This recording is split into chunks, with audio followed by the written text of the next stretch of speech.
Hello friends, welcome to my channel Renati's kitchen. ఈరోజు ఈ వీడియోలో అప్పటికప్పుడు ఇన్స్టెంట్గా చేసుకునే గుంత పొంగనాలు చూద్దామండి. ఈ రెసిపీ బ్రేక్ఫాస్ట్కైనా లేదా లంచ్కైనా లేదా స్నాక్స్కైనా అప్పటికప్పుడు ఇన్స్టెంట్గా 10 నిమిషాల్లో చేసుకోవచ్చు అనమాట. పిల్లల కోసం ఏదైనా హెల్తీగా చేసి పెట్టాలన్నా లేదా వెయిట్ లాస్ కోసం ఏదైనా హెల్తీగా తినాలనుకున్నా ఇది బెస్ట్ రెసిపీ అనమాట. వీడియో పూర్తిగా చూసి నచ్చితే ఒక లైక్ చేయండి. నా ఛానల్ కనుక కొత్తగా విజిట్ చేసి ఉంటే సబ్స్క్రైబ్ చేసుకోండి. ముందుగా గుంత పొంగనాలకి కాంబినేషన్గా ఉండే ఆనియన్ చట్నీ చూద్దామండి. ఈ చట్నీ ఏ టిఫిన్లోకైనా అదిరిపోతుంది అనమాట. మరి చూసేద్దామా రెసిపీ. ముందుగా ఒక 10 ఎండుమిర్చి ఇలా నీళ్ళలో నానబెట్టుకొని వేసుకుంటున్నానండి. అలాగే ఒక 2 మీడియం సైజు ఆనియన్స్ ఇలా కట్ చేసుకున్నాను అనమాట. అలాగే ఒక గోలీ సైజ్ చింతపండు, కొంచెం బెల్లం వేసుకుంటున్నానండి. బెల్లం నిమ్మకాయ సైజ్ అయితే సరిపోతుంది. అలాగే రుచికి సరిపడా ఉప్పు వేసుకుంటున్నానండి. ఇక్కడ నేను రాళ్ళు ఉప్పు వేసుకుంటున్నాను. అలాగే ఒక 1/2 కప్పు వాటర్ లేదా గ్రైండ్ చేయడానికి సరిపడా వాటర్ వేసుకొని మనము మెత్తగా ఫైన్గా పేస్ట్ చేసుకోవాలన్నమాట. సో చూసారా ఇలా అనమాట. మనకి ఆంధ్ర స్టైల్ అయితే కొంచెం మనకి బరకగా ఉంటుందన్నమాట. ఇది టోటలీ చెన్నై స్టైల్ కాబట్టి ఇలాగే వేస్తారండి. ఏ టిఫిన్లోకైనా మనకి ఇడ్లీ పైన కానీ దోశకు కానీ లేదా ఏ టిఫిన్స్కైనా ఈ చట్నీ ఇలాగే సర్వ్ చేస్తారండి. సో ఇప్పుడు తాలింపు వేసుకుందాము. తాలింపు కోసం ఒక ప్యాన్లో ఒక 2 టేబుల్ స్పూన్ల ఆయిల్ వేసుకొని ఇలా తాలింపు గింజలు వేసుకున్నానండి. అంటే జీలకర్ర, ఆవాలు, మినపప్పు, శనగపప్పు వేసుకొని అలాగే ఒక 2 ఎండుమిర్చి వేసుకున్నాను. అలాగే కొంచెం కరివేపాకు వేసుకున్నానండి. ఇప్పుడు 1 నిమిషం పాటు అలా వేయించుకుందాము. సో చూసారా బాగా వేగిపోయారనమాట మనకి. ఇప్పుడు మనం మిక్సీ పట్టి పెట్టుకున్నాం కదా చట్నీ, అది వేసుకుందాము. సో చూసారా ఇలా మొత్తం వేసుకొని నీళ్ళు ఎక్కువ యాడ్ చేసుకోకూడదండి. ఇలా ఉంటేనే మనకు చిక్కగా ఉంటుంది. ఇలా ఒక 3 నుంచి 4 నిమిషాలు కుక్ చేసుకుంటే అంటే మనకు ఆయిల్ అనేది పైకి తేలే వరకు కుక్ చేసుకుంటే ఒక 2-3 రోజులైనా నిలువ ఉంటుందండి చట్నీ అనేది. సో చూసారా ఇలా కొంచెంసేపు కుక్ చేసుకుందాము. ఈ రెసిపీ చేసేటప్పుడు బెల్లం మాత్రం అస్సలు స్కిప్ చేయొద్దండి. సో బెల్లం వేయడం వల్ల మనకి టేస్ట్ అనేది బ్యాలెన్సింగ్గా ఉంటుందన్నమాట. సో చూసారా ఒక 3 మినిట్స్ పాటు కుక్ చేసుకున్న తర్వాత మనకి చట్నీలో నుంచి ఆయిల్ సపరేట్ అయిందనమాట. సో ఇంతవరకు కుక్ చేసుకుంటే సరిపోతుందండి. సో ఇలా కుక్ చేసుకుంటే మనకి మినిమం 2 to 3 days మనం ఫ్రిడ్జ్లో పెట్టుకున్నా కానీ నిలువ ఉంటుందన్నమాట చట్నీ. సో మీరు ఒకసారి తప్పకుండా ఈ చట్నీ ట్రై చేయండి. ఏ బ్రేక్ఫాస్ట్లోకైనా చాలా బాగుంటుంది. ఇప్పుడు పొంగనాల కోసం 1 కప్పు పెసరపప్పు తీసుకున్నానండి. అవి మూంగ్ దాల్ అని కానీ అంటారు కదా. సో వాటిని ఇప్పుడు ఒక బౌల్లోకి వేసుకొని శుభ్రంగా 1-2 సార్లు శుభ్రంగా కడగాలన్నమాట.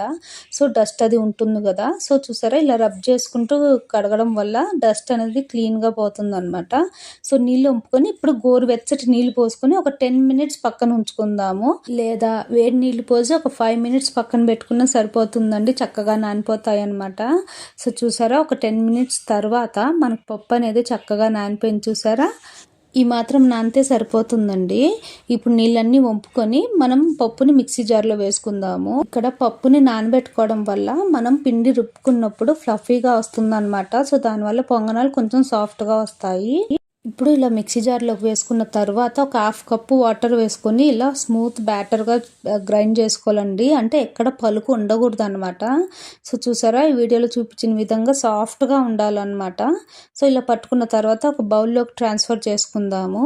సో పిండి కన్సిస్టెన్సీ చూసారా. సో ఇలానే ఉండాలన్నమాట. మరి పల్చగా చేసుకోకూడదు. 1 కప్పు పప్పుకి 1/2 కప్పు వాటర్ వేసుకొని గ్రైండ్ చేసుకోవాలన్నమాట. సరిపోతుంది. ఇప్పుడు ఇందులోకి కొంచెం ఆనియన్, ఒక మీడియం సైజు క్యారెట్ తురుముకొని వేసుకున్నానండి. అలాగే కారానికి తగ్గట్టు ఒక 2 మిర్చి వేసుకున్నాను. మీరు పిల్లల కోసం చేసేటప్పుడైతే మిర్చి పౌడర్ వేసుకుంటే సరిపోతుంది. అలాగే రుచికి సరిపడే సాల్ట్ వేసుకొని ఇలా ఒక 2 minutes బీట్ చేసుకోవాలండి.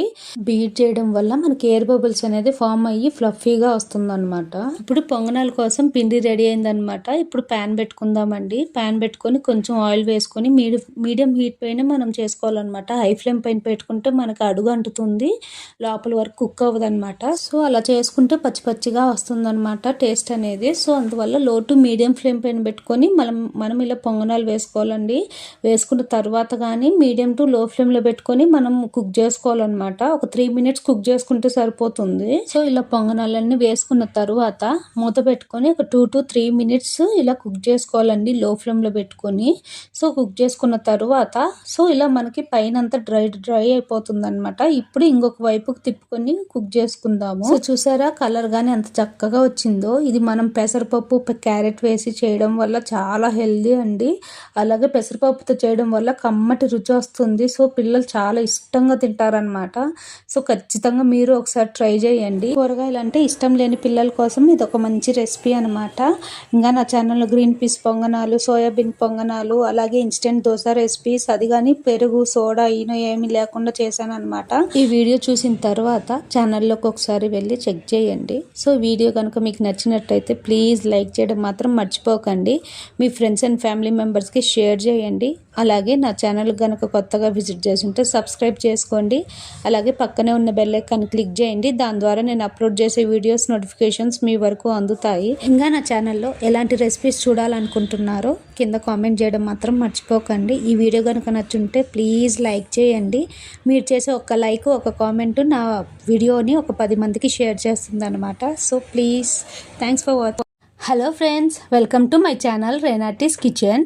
ఈరోజు ఈ వీడియోలో హెల్దీగా అప్పటికప్పుడు ఇన్స్టెంట్గా చేసుకునే బ్రేక్ఫాస్ట్ రెసిపీ చూద్దామండి. ఈ రెసిపీ ఉదయం బ్రేక్ఫాస్ట్లోకైనా, పిల్లల కోసం లంచ్ బాక్స్లోకైనా, లేదా ఈవినింగ్ స్నాక్కైనా అప్పటికప్పుడు ఈజీగా చేసుకోగలరు. ఈ రెసిపీకి పెరుగు, ఈనో, వంట సోడా ఏమీ అవసరం లేదండి. సో ఇలా అనుకోగానే అలా చేసుకోగలరు. ఈ రెసిపీ పూర్తిగా చూసి నచ్చితే ఒక లైక్ చేయండి. నా ఛానల్కి కనుక కొత్తగా విజిట్ చేసి ఉంటే సబ్స్క్రైబ్ చేసుకోండి. అలాగే పక్కనే ఉన్న బెల్ ఐకాన్ క్లిక్ చేయండి. దాని ద్వారా నేను అప్లోడ్ చేసే వీడియోస్ నోటిఫికేషన్స్ మీ వరకు అందుతాయి. సో ముందుగా ఒక గిన్నెలోకి 1 కప్పు పెసరపప్పు తీసుకున్నానండి. ఆ పెసరపప్పుని 1కి 2 సార్లు శుభ్రంగా కడగాలన్నమాట. సో డస్ట్ అది ఉంటుంది కదా, సో దానివల్ల కడిగి గోరువెచ్చటి నీళ్లు పోసి ఒక 1/2 అవర్ నాననివ్వాలి. సో టైం లేకుంటే ఒక 20 మినిట్స్ అయినా పెట్టాలన్నమాట కనీసం. సో ఇక్కడ చూసారా ఒక 30 మినిట్స్ నానబెట్టానమాట.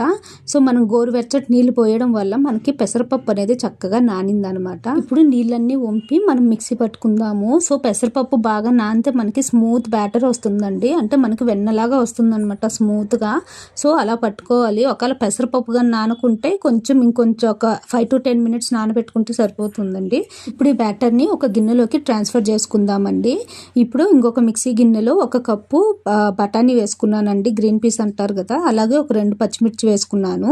సో వాటిని ఇప్పుడు కోర్స్గా గ్రైండ్ చేసుకోవాలండి. మనము పేస్ట్ లాగా చేసుకోకూడదు అనమాట. సో ఈ వీడియోలో చూస్తున్నారు కదా, ఈ టెక్స్చర్ రావాలన్నమాట. అంటే బఠానీ ఫుల్గా పేస్ట్ అవ్వకూడదు, అలాగని బఠానీగానే ఉండకూడదు. సో అలా వస్తే బాగుంటుంది అనమాట తినేటప్పుడు మనకి. సో ఇప్పుడు మిక్సీ పట్టుకున్న బఠానీ మిక్చర్ని పిండిలో కలుపుకుందామండి. అలాగే ఒక ఆనియన్ కట్ చేసి వేసుకున్నాను. ఇందులో కావాలంటే మీరు టమాటో లేదా ఏదైనా వెజిటేబుల్స్ కానీ యాడ్ చేసుకోవచ్చు. అలాగే రుచికి సరిపడా ఉప్పు వేసుకుని ఇప్పుడు పూర్తిగా ఒకసారి కలుపుకుందామండి. సో చూసారా ఇలా ఈ కన్సిస్టెన్సీ ఉంటే సరిపోతుంది. మరి పల్చగా చేసుకోవద్దండి, మనకు పొంగనాలు అనేవి సరిగా రావన్నమాట. సో ఇప్పుడు బ్యాటర్ రెడీ అయింది కదా. సో మనము ఇప్పుడు పొంగనాలు పెనం పెట్టుకొని కొంచెం వేడవనిచ్చి ఆయిల్ అనేది అప్లై చేసుకుందామండి. సో ఇప్పుడు ఆయిల్ కానీ వేడైందండి. మనం రెడీ చేసి పెట్టుకున్నాం కదా పెసరపప్పు బ్యాటర్, దాంతో పొంగనాలు వేసుకుందాము. ఇక్కడ ఫ్లేమ్ కంప్లీట్గా లో ఫ్లేమ్లో పెట్టుకొని మనం పొంగనాలు వేసుకుందామండి. పొంగనాలు వేసుకున్న తర్వాత కానీ లో ఫ్లేమ్లో పెట్టుకొని 3 to 4 మినిట్స్ దాకా కుక్ చేసుకోవాలండి. అప్పుడే మనకి పొంగనాలు లోపల వరకు కుక్ అయ్యి చక్కగా వస్తాయి అనమాట. సో లేకుంటే లోపల పిండి పిండిగా ఉంటుంది తినేటప్పుడు. సో చూసారా ఇలా పొంగనాలు మొత్తం వేసుకున్న తర్వాత మూత పెట్టుకుని ఒక 3 to 4 మినిట్స్ దాకా కుక్ చేసుకోవాలండి. సో చూసారా ఇలా 3 to 4 మినిట్స్ కుక్ అయిన తర్వాత మనము ఇంకో పక్కకు తిప్పుకుందాము. ఈ పొంగనాలు చేసుకునేటప్పుడు నేను ఇప్పుడు బఠానీ వేసానండి. బఠానీ కాకుండా ఏ వెజిటేబుల్ అయినా యాడ్ చేయొచ్చు అనమాట. సో పిల్లలు ఏ అయితే ఇష్టంగా తినరో వాటిని యాడ్ చేసి పెడితే బాగా ఇష్టంగా తింటారు. సో అలా నేను ఒక్కొక్కసారి పాలాకు వేస్తాను, లేదా ఏదైనా వెజిటేబుల్స్ సొరకాయ, అలా ఏ వెజిటేబుల్స్ అయితే పిల్లలు తినరో సో వాటిని ఇలా వేసి తినిపిస్తాను అనమాట. సో మీరు ఒకసారి ట్రై చేయండి. ఇది పెసరపప్పుతో చేయడం వల్ల చాలా కమ్మగా ఉంటాయి అనమాట తినేటప్పుడు. సో పిల్లలు మళ్ళీ మళ్ళీ చేపించుకొని తింటారు, అంత రుచిగా వస్తాయి. సో చూసారా మనకు పొంగనాలు రెడీ అయ్యాయండి. మనం తిప్పుకున్న తర్వాత 1 నిమిషం కుక్ చేసుకుంటే సరిపోతుంది. అంతే అండి, ఇంత ఈజీగా చేసుకోవచ్చు అనమాట పొంగనాలు. ఇప్పుడు మొత్తం తీసుకున్న తర్వాత ఇంకొక వాయి వేసుకుంటున్నాను చూడండి. సో ఇలా అప్పటికప్పుడు మనం ఇన్స్టెంట్గా తయారు చేసుకోవచ్చు అనమాట. సో ఇలాగే నేను సోయాబీన్ పొంగనాలు కానీ చేశానండి ఇన్స్టెంట్గా. ఆ వీడియో కావాలంటే కింద డిస్క్రిప్షన్లో లింక్ ఇస్తాను. ఈ వీడియో పూర్తిగా చూసిన తర్వాత ఒకసారి చెక్ చేయండి. అవి కానీ చాలా చాలా రుచిగా వచ్చాయి అనమాట. సో చూసారా ఇలా పెసరపప్పు పొంగనాలు నిమిషాల్లో రెడీ చేసుకోవచ్చు అనమాట. మీకు కనుక ఈ వీడియో నచ్చుంటే ప్లీజ్ లైక్ చేయండి, మీ ఫ్రెండ్స్ అండ్ ఫ్యామిలీ మెంబర్స్కి షేర్ చేయండి. ఇలాంటి ఎన్నో వీడియోల కోసం నా ఛానల్ని సబ్స్క్రైబ్ చేసుకోండి. అలాగే పక్కనే ఉన్న బెల్ ఐకాన్ క్లిక్ చేయండి. దాని ద్వారా నేను అప్లోడ్ చేసే వీడియోస్ నోటిఫికేషన్స్ మీ వరకు అందుతాయి. ఇంకా నా ఛానల్లో ఇన్స్టెంట్ దోశ రెసిపీ, ఇన్స్టెంట్ పునుగుల రెసిపీస్ గానీ ఉన్నాయి. మీకు అవసరమైతే ఒకసారి చెక్ చేయండి. Thanks for watching.